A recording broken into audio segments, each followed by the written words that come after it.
Right.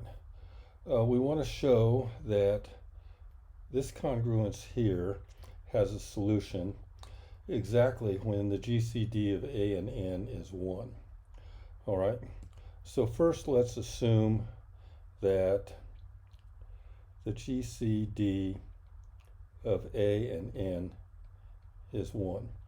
Then, as we've said in class several times, the majority of the times when you're going to use this in a proof, the first step, or one of the first steps, is going to be to say that there's a linear combination of these that's 1. So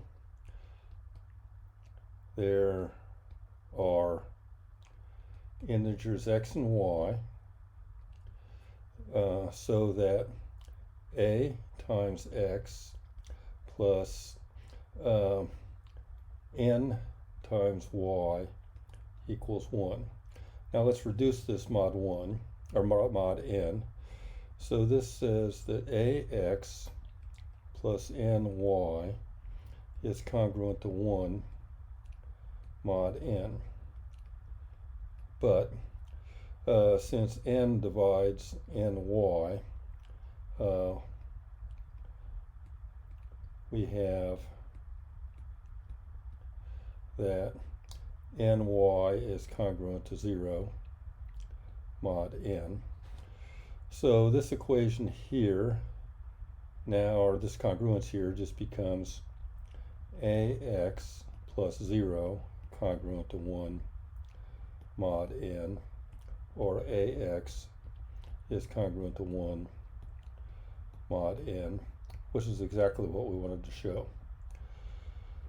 But now let's assume the other direction. So let's assume that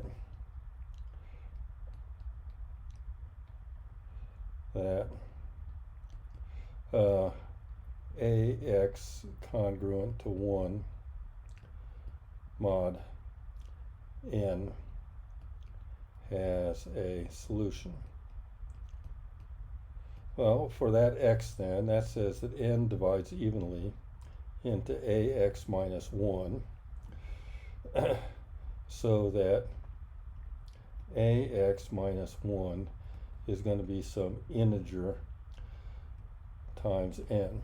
We can rearrange this to be ax minus kn equals 1.